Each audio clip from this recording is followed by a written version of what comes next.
Olá, amigos, uma boa tarde de sábado para você que acompanha a programação da TV Primavera de Criciúma. Está no ar mais uma edição do nosso Sala de Entrevistas, sempre com assuntos importantes, relevantes, assuntos que interessam ao cotidiano da cidade.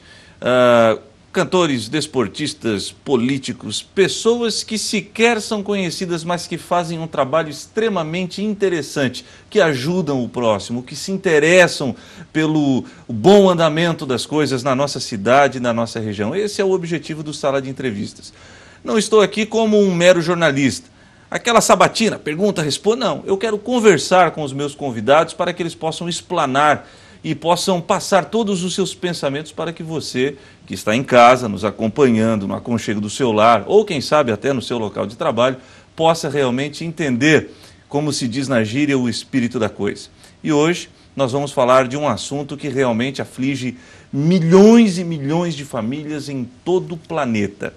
Muito se fala da drogadição, muito se fala no consumo exagerado de drogas. Desde as drogas que são legalmente conhecidas como o álcool, o cigarro ou aquelas mais pesadas, crack, cocaína e por aí vai. Mas não só o dependente químico acaba passando por problemas que, digamos, afetem o seu dia a dia e a sua rotina. Aquelas pessoas que convivem diariamente com estes cidadãos também entram numa situação deplorável, psicológica principalmente. Os familiares dos dependentes químicos. Muito se fala na ajuda ao dependente químico e isso é extremamente importante, precisamos ajudá-los. Mas e a estrutura que fica por detrás disso? As pessoas, pais, mães, irmãos, namorados, maridos, esposas que sofrem diariamente com isso, vão socorrer a quem? E é exatamente pensando nesse assunto que o meu convidado de hoje veio até a redação da TV Primavera. Pastor Judson Santos, meu amigo particular, que tem um projeto extremamente interessante, Jesus em Sua Casa, que realmente, pastor, dá essa assistência para estas pessoas. Claro que nós precisamos tratar do dependente químico com muito cuidado e com muita atenção. Porém, não é só o dependente químico que acaba sofrendo. Os familiares passam por situações constrangedoras, difíceis, enfim. E o senhor, pensando nessas pessoas, criou esse projeto. Gostaria que o senhor explanasse mais sobre isso. Uma boa tarde, seja bem-vindo. É uma honra tê-lo aqui no Sala de Entrevistas. A honra é toda minha, Bebel.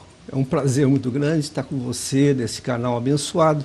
É uma alegria muito grande falar de um projeto de um trabalho tão digno, tão importante. Eu costumo dizer o seguinte, que o bem você tem que fazer esforço para que aconteça. O mal, você não precisa fazer esforço nenhum.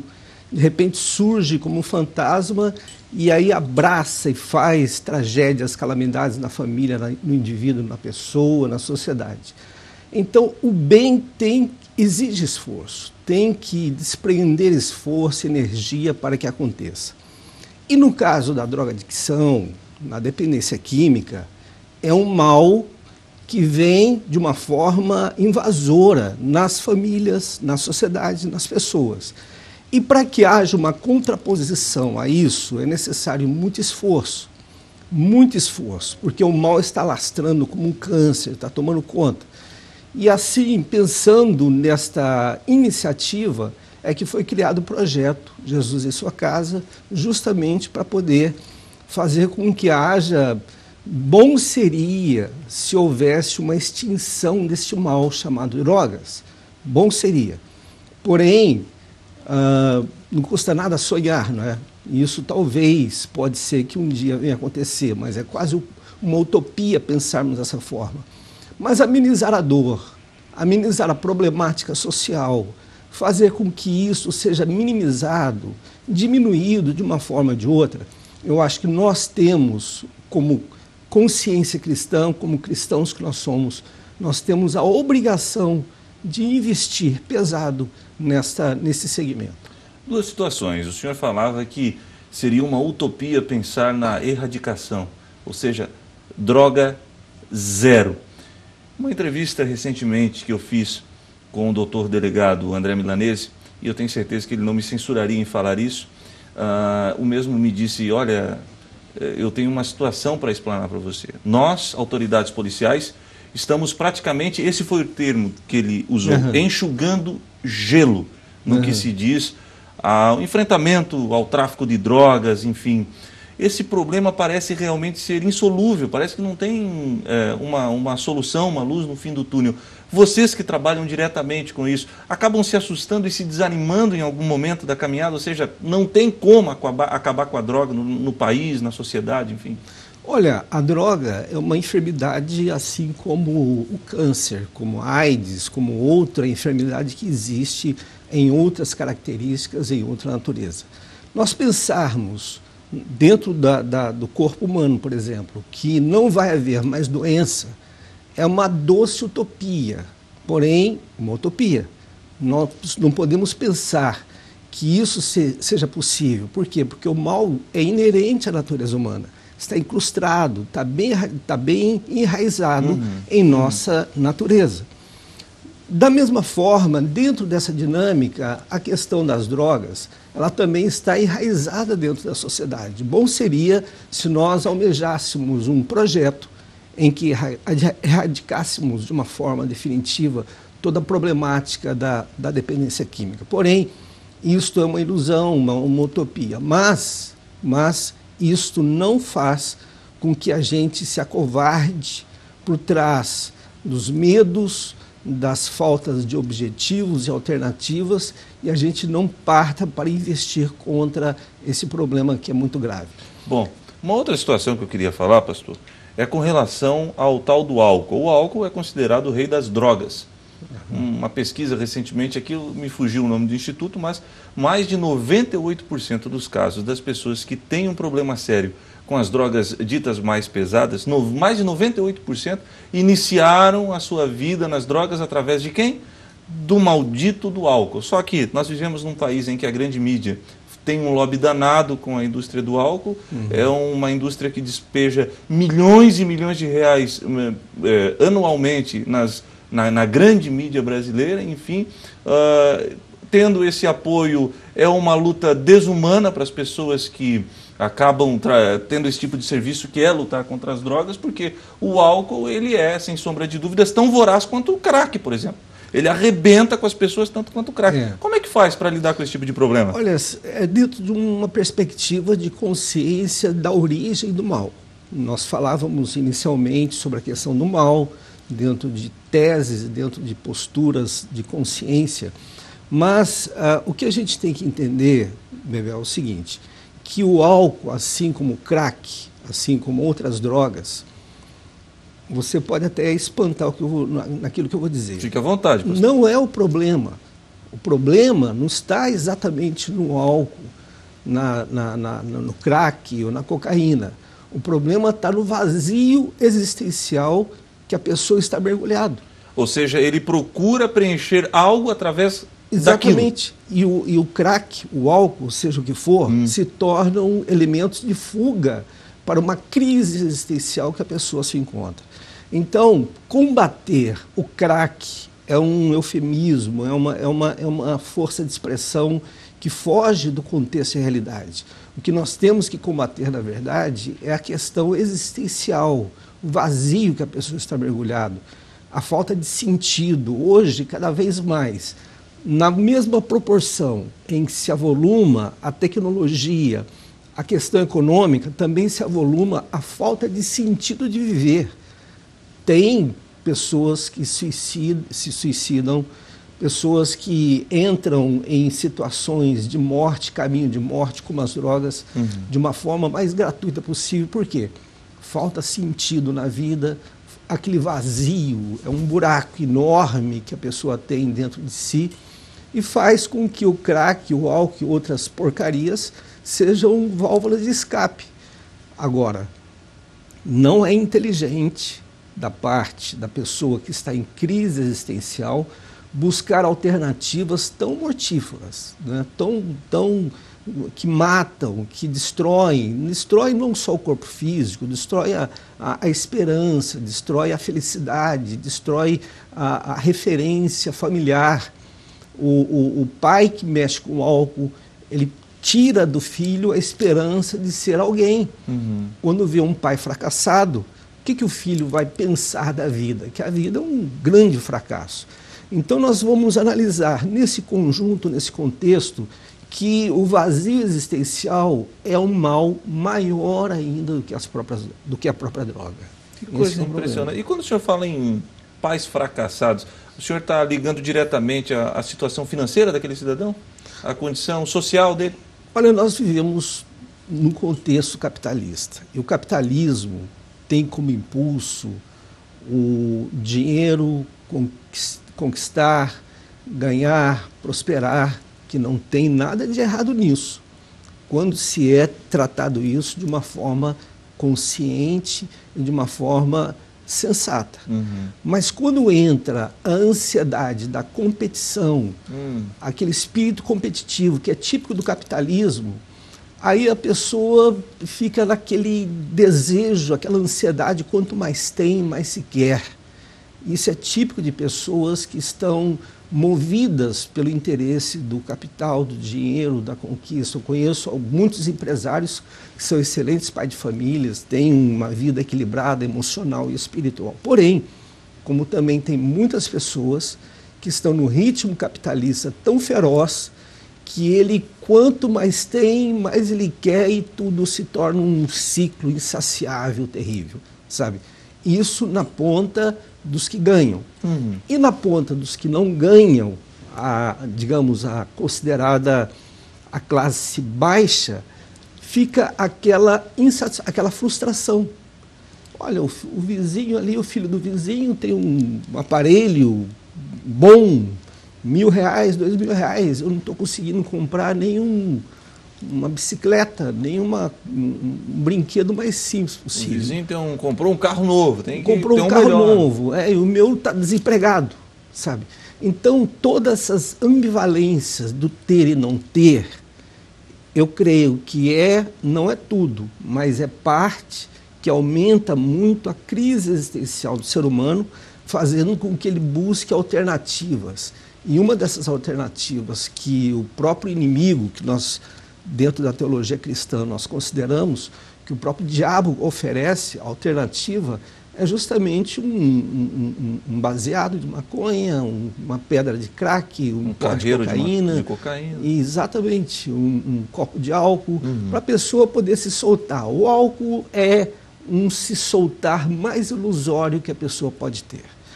Ele se sente livre, ele pode falar a besteira que quiser, mas tudo isso... Uma alegria efêmera? Totalmente artificial.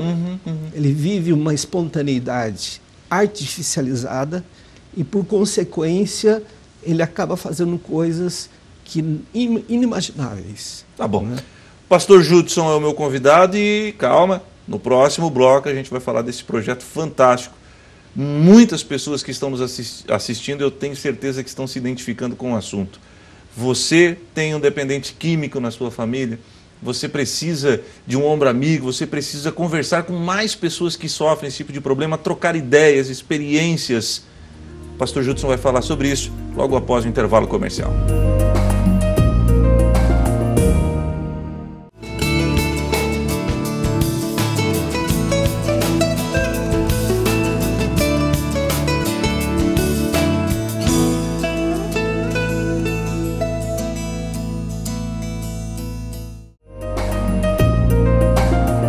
Estamos de volta com Sala de Entrevistas deste sábado e nossa conversa de hoje aborda um assunto extremamente importante: drogas.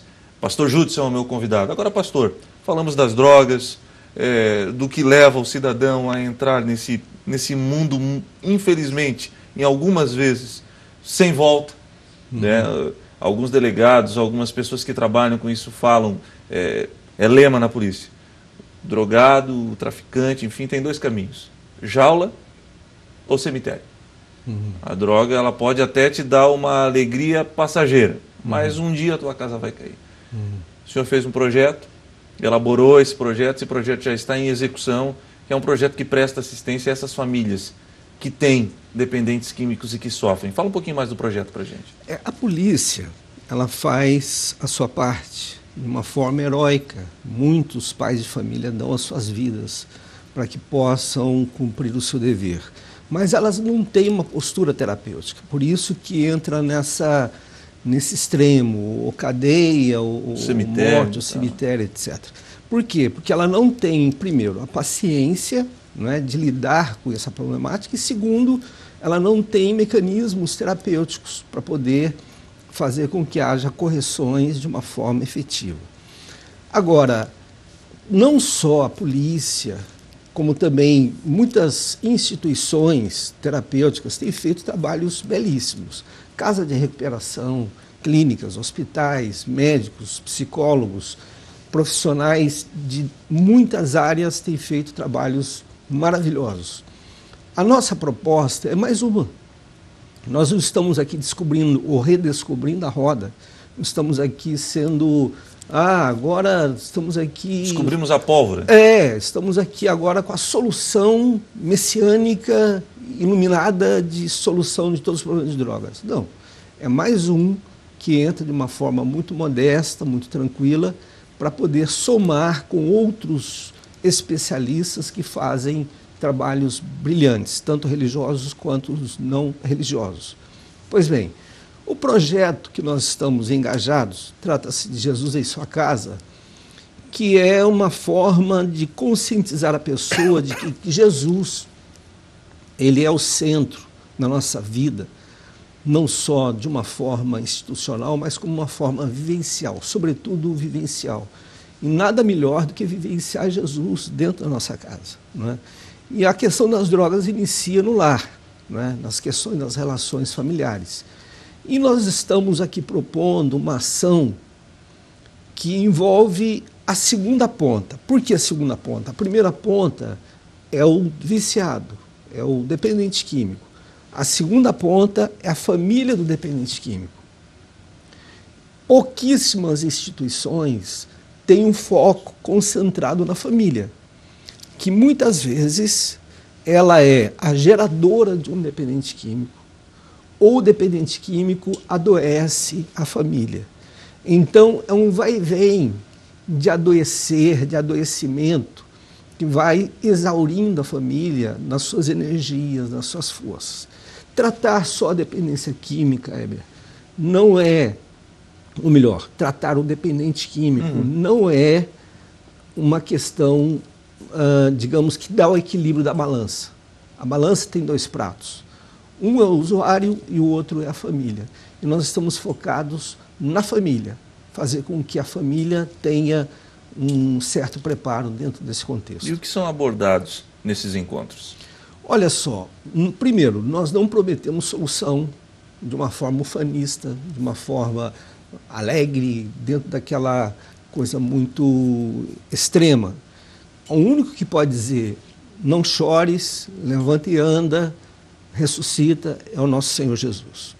Agora, dentro da nossa proposta, nós falamos que a esperança é Cristo. Porém, de imediato, nós não falamos que haverá solução para todos os problemas na casa.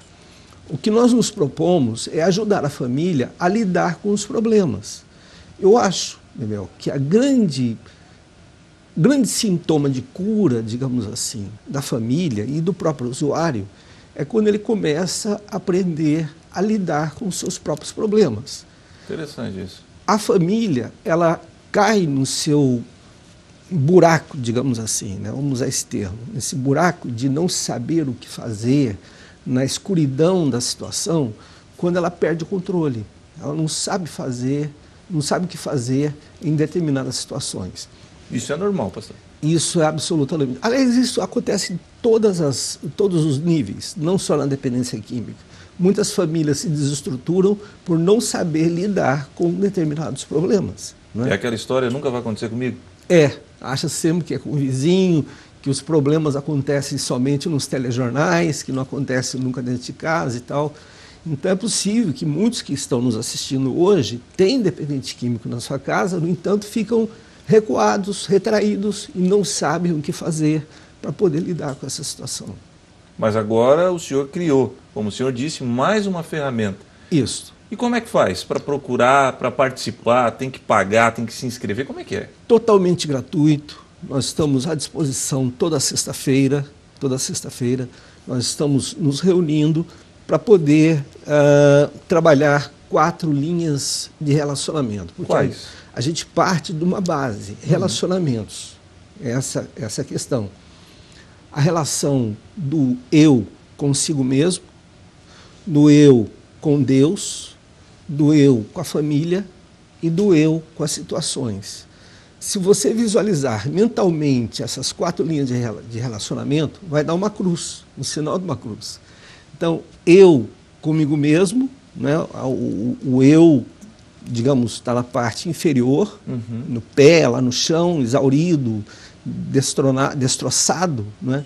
Eu com Deus, eu com família, eu com situações. Então nós vamos fazer uma varredura, um mapeamento, um rastreamento, uma conscientização dentro dessas linhas de relacionamento e a pessoa vai se enxergando dentro desse quadro. E na medida que ele se enxerga, ele se conscientiza. Quando ele se conscientiza, ele tem uma energia adicional para poder superar determinadas situações. Se o problema é espiritual, vamos resolver. Se é relacionamento com família, vamos resolver. Se é com situações, vamos resolver. Ou até mesmo consigo mesmo. Então a pessoa, de repente, ele não está sabendo lidar com o seu próprio eu, né? Ele está perdido no seu desconhecimento de si mesmo. Também é outro fator que faz a desestruturação familiar. Portanto, neste mapeamento, o que se pretende? Nós pretendemos fazer com que a família ela possa ser mais equilibrada, razoavelmente equilibrada, a ponto de, primeiro, ela preservar a saúde de si mesmo, e segundo, o que é o detalhe especial, ela se torna um núcleo de reacolhimento do dependente químico. Porque o dependente químico volta de uma casa de recuperação, da clínica, até da cadeia, chega na família, encontra a família desestruturada, arrebentada, aí dá o quê? Fatalmente, a recaída do dependente químico. Então, se não trabalhar as 2 pontas, se torna uma investida totalmente não inteligente, digamos assim.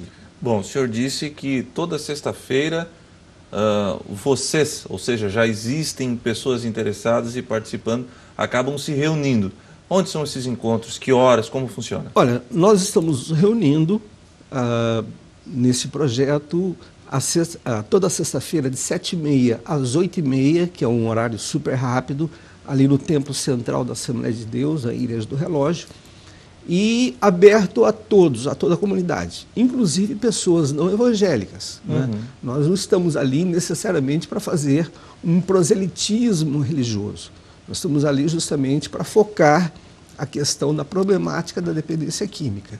Agora, nada impede que a gente venha também aplicar esse projeto numa outra instituição religiosa, ou mesmo escola. Enfim, nós estamos à disposição da comunidade, da grande comunidade, para poder fazer com que esse projeto seja levado avante. Assim como os assembleanos abriram as portas do templo para que o senhor pudesse fazer as reuniões, outras instituições também podem procurar o senhor e... Sim, nós estamos inclusive à disposição para treinar monitores, né? Levar o programa, apresentar a proposta, porque eu vejo, Heber, que a comunidade evangélica, salvo algumas exceções, abençoadas exceções, eu acho que ela está um pouco tímida com relação à questão da dependência química. Está acanhada ainda? Muito acanhada. Muito pelo fato dela não ter pessoas habilitadas, pode ser isso, né? Ou falta, talvez, de ideias, de propostas, de projetos, ela está muito acanhada. Então, centraliza-se toda a questão espiritual no púlpito, o que eu acho importante, necessário, abençoado. Porém, eu acredito muito no evangelho segmentado, ou, melhor dizendo, numa evangelização segmentada. Como seria uma evangelização? Explica, pastor. Olha só, a igreja ela é plural em termos de habilidades. Lógico. E potencialidades. Tem pessoas de dons e virtudes as mais diversas da igreja. Por que não aplicar isso na comunicação de Cristo na sociedade, utilizando a particularidade de cada um. Por exemplo, pessoas que têm uma vocação para cuidar de adolescentes, cuidar de mulheres vítimas de maus tratos, cuidar de pessoas que têm problemas emocionais gravíssimos, como depressão, etc. Por que não essas pessoas não se tornarem dispostas a exercerem um trabalho de evangelização segmentado? Linhas de realidades dentro da sociedade sendo atendidas por pessoas devidamente habilitadas, especialistas. Eu acho que hoje não cabe mais nós sermos generalistas. A igreja peca pela generalização. Nós precisamos treinar obreiros para cada realidade particular. Por quê? Porque cada realidade, cada segmento tem uma linguagem própria, um contexto próprio. Então, nós levarmos uma mensagem generalista não é bíblico, porque Jesus sempre particularizava a sua mensagem conforme o contexto do indivíduo. Jesus era mestre nisso. Ele nunca generalizava a dor humana. Ele procurava primeiro perguntar: "Que queres que eu te faça?" Ora, está na cara, estou cego. Mas ele queria buscar dentro da pessoa a sua intimidade de dor. E ele dialogava não com a cegueira, mas sim com a dor existencial que a pessoa tinha. Então eu creio que, a exemplo de Jesus, nós precisamos fazer com que especialistas possam emergir dentro desta macro-sociedade e assim nós fazermos com que a linguagem do Evangelho ela seja uma linguagem objetiva, direta e trabalhada, direcionada e focada dentro da particularidade de cada um. Amém. Pastor Judson, se eu tivesse 2 horas de programa, o programa ia fluir. Nosso tempo acabou. Queria te agradecer pela disponibilidade. Uma honra. O senhor sabe que é um amigo mesmo e a TV Primavera muito se honra em tê-lo aqui conosco, um homem de uma inteligência realmente invejável, falando de assuntos extremamente importantes. Um deles, esse que nos assola, drogas. Obrigado e esteja à vontade sempre. Estou sempre à disposição. Um grande abraço a todos os líderes dessa instituição e especialmente a você que está fazendo um excelente trabalho aqui. Muito obrigado, pastor Judson. Deus abençoe. Amém. Pastor Judson vai voltar na TV Primavera. Você está acompanhando a versão inédita do nosso programa no sábado à tarde. Pegou da metade para o fim? Calma. Terça-feira, 8h30 da noite. Quinta-feira, 8h30 da noite, reapresentação do programa, sala de entrevistas, falando desse assunto muito, mas muito importante, drogas, com o pastor Judson Santos. Para você, uma boa tarde e até a próxima. Tchau.